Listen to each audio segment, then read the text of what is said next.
Assalamualaikum warahmatullahi wabarakatuh. Perkenalkan, nama saya Bella Pratiwi, mahasiswi dari Universitas Islam Negeri Sumatera Utara, jurusan Bimbingan Konseling Pendidikan Islam. Nah, di sini saya tidak sendiri, saya akan mengundang dua teman saya yang ahli dalam bidang ini, mengenai tentang desensitasi sistematis yang mungkin kalian sudah pernah mendengar atau mungkin belum sebelumnya. Ini adalah sebuah teknik psikologis yang untuk membantu mengatasi ketakutan atau kecemasan tertentu. Nah, menariknya teknik ini dapat mengelola stres maupun kecemasan akibat paparan dari berita tertentu. Nah, tanpa berlama-lama dan pasti kalian juga menunggu kan siapa dia teman saya. Langsung saja ya kita undang dia, ini orangnya. Hai Mbak, silakan dulu. Gimana nih kabarnya Mbak? Ya, alhamdulillah saya sehat. Coba dong kenalkan dulu biar di rumah tahu siapa Mbak sebenarnya. Halo teman-teman, perkenalkan saya Fiarisa, saya berprofesi sebagai konselor. Nah, pada hari ini saya diundang ke podcast Women Talk. Ini podcast yang cukup menarik ya teman-teman. Di sini kami akan membahas tentang banyak hal. Saya sering diundang ke podcast untuk membahas mengenai mental health, anxiety, atau people pleaser yang sekarang tuh lagi marak-maraknya di dunia era global sekarang ya Mbak. Nah, benar sekali nih, sesuai dengan tema kita pada hari ini tentang tadi disebutkan Mbak Fiarisa tentang anxiety, mental health, people pleasure. Nah, di sini mungkin Mbak Fiarisa di sini akan lanjutin ya masalah tentang ini. Bisa kita lihat di zaman sekarang itu khususnya di generasi Gen Z ini banyak sekali mengalami timbul-timbul gejala-gejala anxiety di umur yang masih mencakup muda ya Pak. Saya banyak melihat kasus-kasus dan saya sudah riset juga, sebagian besar dari rakyat Indonesia ini di Gen Z itu di umur yang masih belia mereka sudah mengalami gejala-gejala mental health. Nah, untuk itu saya pernah menangani kasus tentang anxiety ini. Nah, anxiety ini apa sih terapi yang saya gunakan? Jadi untuk dalam proses terapi saya menggunakan teknik desensitisasi. Nah, desensitisasi itu apa sih? Jadi desensitisasi itu merupakan teknik konseling yang dimana dalam kasusnya, dalam prosesnya kita itu memaparkan secara langsung hal yang membuat dia itu fobia, hal yang membuat dia takut, hal yang membuat dia cemas, itu dipaparkan secara langsung, tapi dilakukan dengan secara bertahap. Nah, coba Mbak tolong jelaskan dong gimana tuh tahap-tahapan dalam desensitasi sistematis ini. Coba boleh paparkan gimana? Jadi kan di teknik desensitisasi ini klien itu dilatih untuk menghadapi ketakutannya. Nah, dalam situasi dia yang cemas itu kita sebagai konselor kita tuh melakukan tahapan kepada si klien ini, kita mencatat, yaitu itu disebut dengan hierarki kecemasan. Kita catat dari hal yang paling ringan sampai hal yang paling berat. Nah, jika dia dihadapi dalam situasi yang paling ringan, bagaimana responnya? Jika diberikan stimulus yang berat, bagaimana responnya? Baik Mbak, terima kasih kepada Mbak Fiarisa yang tadi telah menjelaskan tentang apa itu desensitisasi sistematis, bahwasanya teknik ini itu membantu orang dalam mengurangi kecemasan secara bertahap, mulai dari yang ringan sampai yang tinggi. Nah, mungkin untuk memperdalam lagi tentang teknik ini, mungkin saya akan mengundang satu teman saya lagi yang ahli dalam bidang ini. Oke, langsung saja ya, saya undang dia. Ini dia teman saya satu lagi.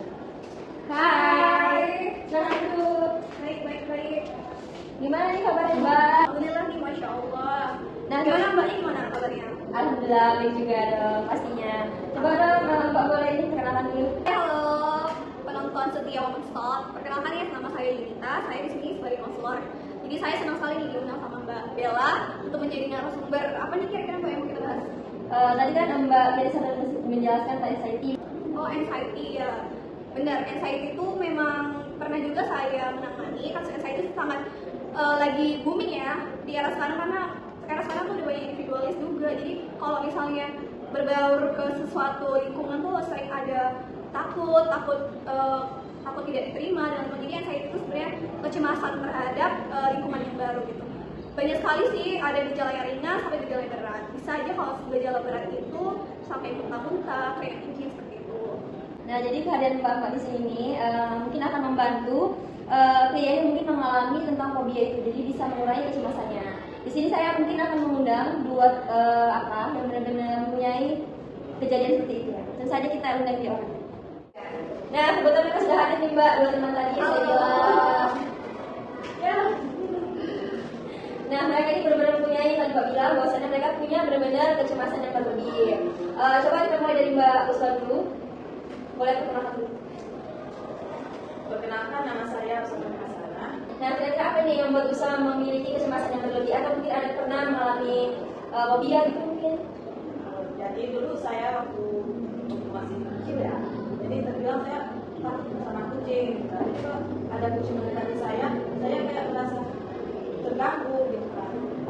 Apalagi ketika saya lagi makan, saya paling nggak suka kalau ada kucing pas saya lagi makan karena saya takut bulunya itu berterbangan. Jadi ketika saya nampak kucing, saya ingin menendang kucing itu karena saya tidak suka sama kucing. Jadi ketika saya nampak kucing, saya pengen rasanya menendang kucing karena saya nggak suka jika lagi saya makan kucing tiba-tiba datang. Terus semenjak itulah saya takut pada kucing. Nah, di sini bisa mungkin yang dirasakan sama Mbak Usma ini dia benar-benar fobia ya Mbak, sama yang namanya kucing. Jadi sampai muntah-muntah atau bahkan bisa menendang kucing itu sendiri ya. Nah, coba kita dengar nih gimana kecemasan yang dimiliki oleh Mbak Cut. Talisa mungkin bisa menjelaskan. Oh, jadi kalau misalnya bilang fobia saya itu kayak mungkin Mbak Marisa tahu nggak kayak fobia gitu. Dulu saya sih kalau itu lebih ke situ sebenarnya kayak misalnya kalau kecil itu kayak sorry atau ya aku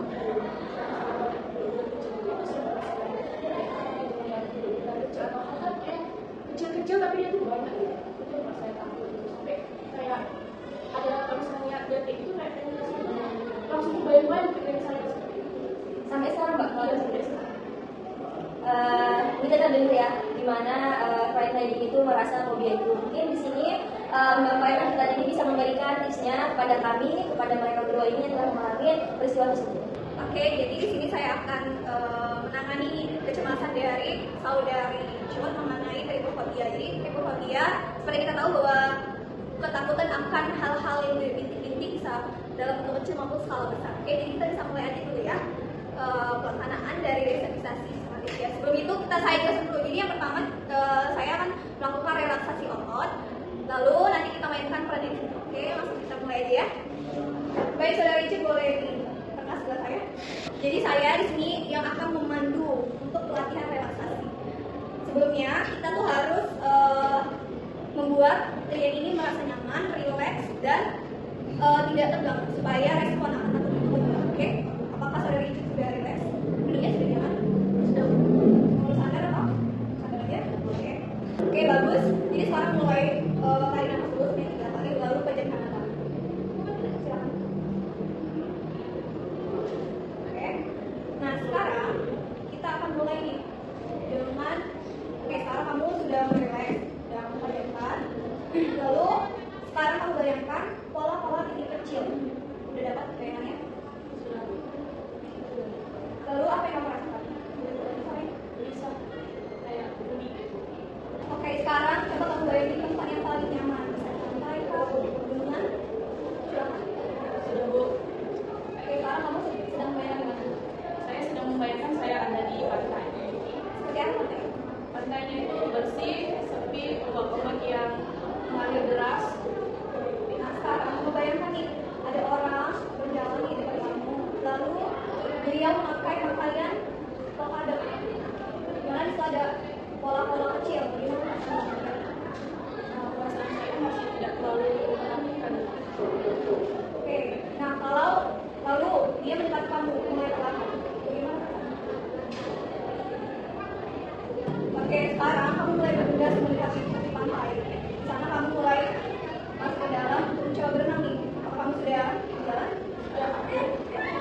Nah, ternyata setelah kamu mulai mendekati tepi pantai, kamu ada menemukan sesuatu terumbu karang yang kecil dengan polanya seperti pola-pola kecil. Bagaimana rasanya? Merinding Bu. Oke, lalu kamu mulai menghindari. Ya.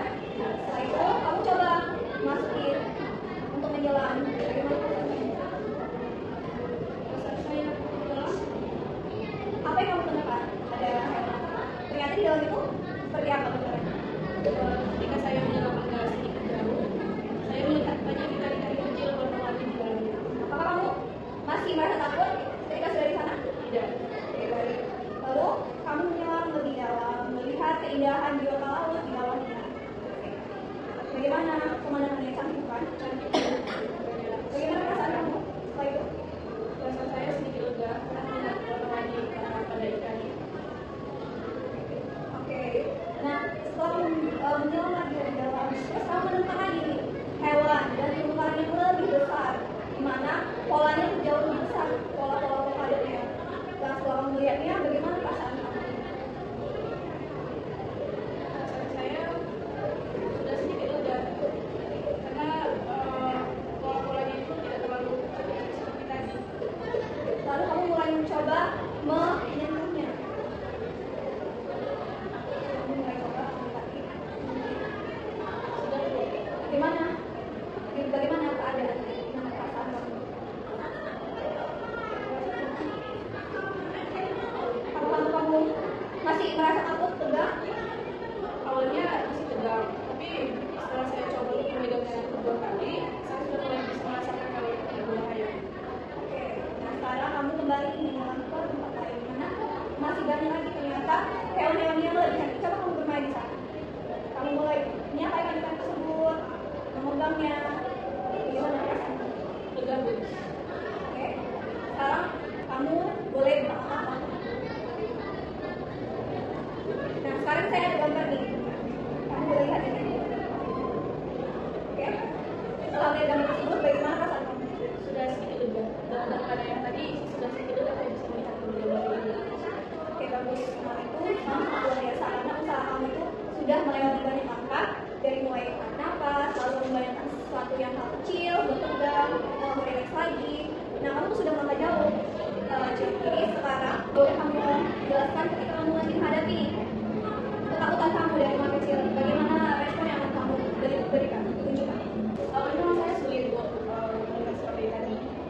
Setelah ibu memberikan gerak, ibu memberikan kami seperti tadi, saya sudah bisa tidak terlalu takut seperti awal yang saya bilang pada Mas tadi. Jadi saya sudah bisa relax gitu kalau misalnya ada melihat bulan-bulan kecil atau pohon tadi kecil. Kamu sayang karena kamu itu udah belajar menghadapi rasa takut secara tepat. Jadi teknik ini tuh bekerja keras untuk bekerja keras karena kita melatih tubuh itu melakukan itu dan biar kamu untuk Nah, gimana nih rasanya aku sendiri setelah melakukan teknik tadi?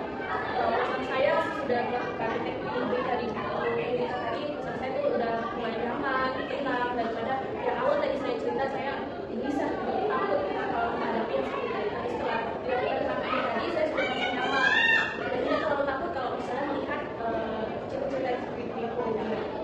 Terima kasih kepada Binika yang sudah memberikan saya terapi sehingga saya tuh bisa tidak takut lagi pada hal-hal tadi. itu kamu harus berterima kasih kepada diri kamu karena ini semua tuh atas keberanian kamu ya. Jadi jangan lupa bahwa proses ini membutuhkan waktu sehingga jadi tetaplah untuk terus berlatih di rumah buat teman-teman. Itu yang bisa saya sampaikan. Mungkin kita bisa untuk Mbak Uswatun Hasana kepada Ibu Pianisa untuk melakukan teknik tersebut. Jadi di sini kita akan melakukan terapi ya, Mbak Uswa, gimana? Apakah sudah siap untuk melakukan terapi? Sudah, Bu. Oke, sebelumnya kita posisikan dulu posisi duduknya untuk lebih yang nyaman sedikit. Gimana Mbak, udah nyaman dengan posisi duduknya sekarang? Sudah. Oke, kepalanya bisa disandarkan. Perlahan pejamkan matanya. Ya, gimana? Sekarang keadaannya apakah masih merasa tenang? Masih merasa lebih nyaman, tenang? Nah, sekarang saya minta bantuannya kepada Mbak Uswa untuk membayangkan di tempat yang paling Mbak sukai. Sekarang Mbak ada di mana? Saya merasa di taman. Taman ada apa nih Mbak? Saya jelaskan. Di taman ada saya melihat bunga-bunga yang cantik dan buku yang Perasaan Mbak gimana waktu melihat bunga dan buku-buku yang saya merasa senang dan tenang. Jadi Mbak bisa bayangkan di taman sedang duduk sambil memperhatikan sekitar dan Mbak membawa bekal nih, membawa bekal makanan, membawa bekal makan sambil menikmati pemandangan taman tersebut. Jadi saat Mbak asik menyantap makanan, tanpa sadar Mbak melihat perempuan yang membawa tas dengan model berbulu. Ini bulu halus yang dipakai, terlihat menarik kah? Atau Mbak merasa sedikit takut atau geli dengan tas yang dipakai Mbak tersebut? Saya lebih merasa takut dan geli.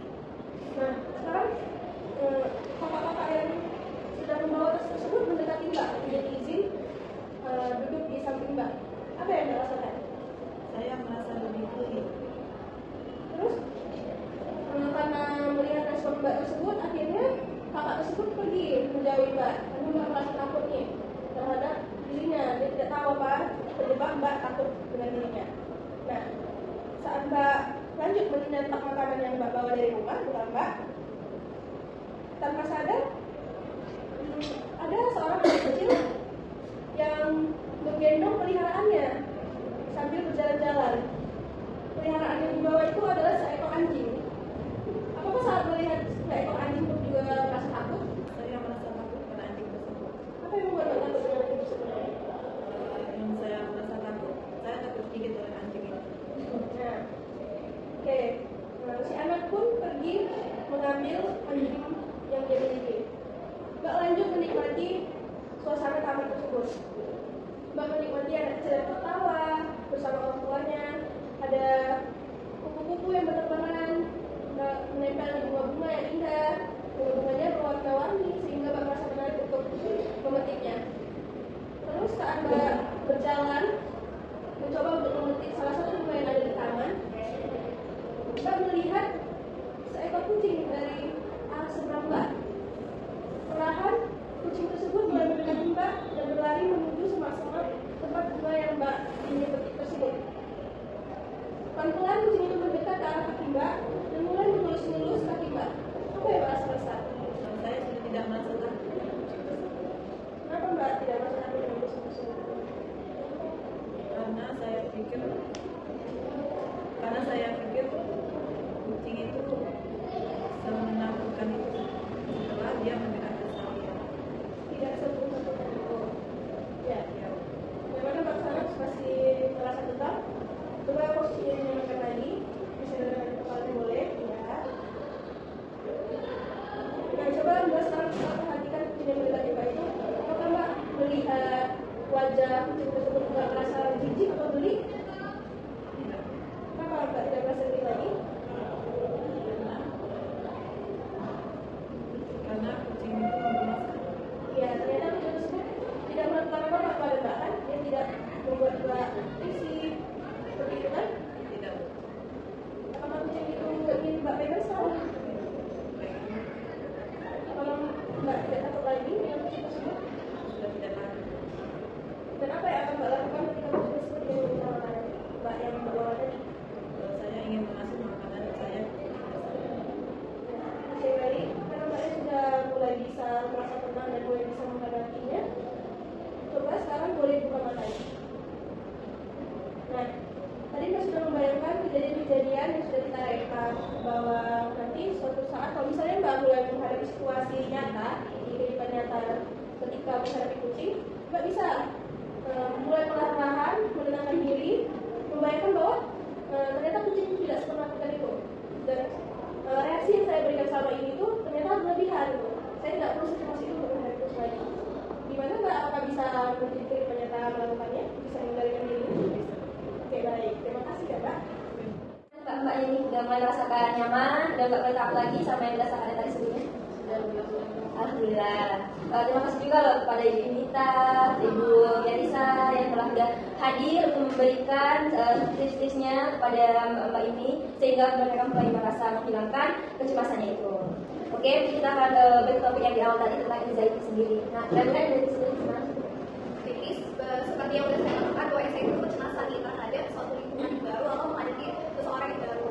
Jadi dia gejalanya seperti mulai deg-degan, kemudian pusing, bahkan bisa sampai bunuh. Nah, jadi dengan teknik desensitisasi sistematis ini bisa kita lakukan untuk anxiety disorder. Jadi pertama seperti yang udah dicontoh tadi, kamu pertama kalau misalnya lagi berdiri mungkin kamu boleh duduk bentar, belum memejamkan mata, relax tarik nafas dalam-dalam, lalu membayangkan bahwa kamu berada di ruangan yang ada 2 orang, berbicara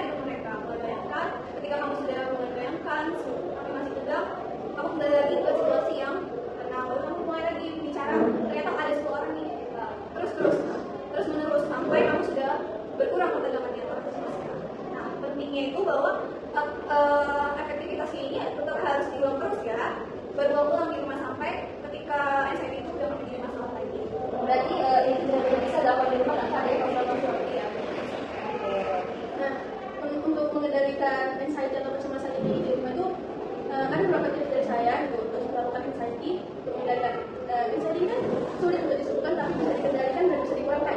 Nah, dengan bagaimana sih cara kita melakukannya secara mandiri di rumah? Pertama, tips dari saya itu pertama itu kita harus benar-benar merasa tenang, benar-benar merasa relax. Lalu ketika mulai muncul gejala-gejala tersebut, kita coba untuk tarik nafas dalam-dalam sampai kita merasa lebih tenang. Terus yang kedua itu bagaimana mengalihkannya? Kita bisa fokus ke hal-hal yang kita sukai. Kita bisa melakukan aktivitas yang kita sukai, kayak misalnya memasak atau memberesin rumah atau mungkin menggambar. Kita bisa melakukan hal-hal yang paling kita sukai, entah berjalan-jalan. Nah, kita yang ketiga itu bisa melakukan metode 5-4-3-2-1. Nah, apa sih metode 5-4-3-2-1 itu? Jadi metode ini tuh kita itu melakukan identifikasi 5 benda yang terlihat. Yang keempat, kita mengidentifikasi 4 benda yang di sekitar situ, 3 suara yang terdengar, 2 bau yang tercium, dan 1 rasa yang dirasakan untuk menghentikan pikiran negatif yang menyebabkan kita cemas. Terus yang keempat itu kita bisa melakukan olahraga teratur. Untuk apa olahraga? Nah, dengan kita melakukan olahraga yang teratur, badan kita yang jasmani kita yang sehat, itu bisa mengurangi kecemasan kita. Terus yang terakhir itu kita harus menjaga pola makan kita juga. Dengan menjaga pola makan itu bisa meningkatkan mood kita dan mengurangi stres kita. Oke, baik, itu dari saya saja untuk mengendalikan kecemasan secara mandiri. Oke, baik, terima kasih pada Ibu. Berarti kredit ini sendiri ini sepenuhnya berarti nggak tergantung ya, tapi dia perlahan-lahan mulai mengharuskan kecemasan dia. Saya menurut ini bahwa latihan atau exercise yang kita lakuin itu kita harus coba menghadapi masalah tersebut. Jadi saya itu ada latihan nih, tapi kita nggak coba nih exercise langsung nih kayak saya gitu. Tetap kita harus coba langsung berbicara langsung di depan orang yang sangat kenal. Lalu karena misalnya saya menghentikan dari proses awal hingga ke akhir itu seperti apa sih? Tidak hanya diterapkan di rumah, tapi harus diterapkan di dunia nyata juga. Baik, mungkin penonton di rumah bisa melakukan ini di rumah, dan terima kasih juga kepada Bapak ini yang telah hadir pada hari ini. Mungkin next time kita bisa berjumpa lagi dalam keadaan sehat walafiat. Terima kasih sudah menonton podcast kami. Sampai jumpa lagi. Aku dari Ya, ada lagi. dulu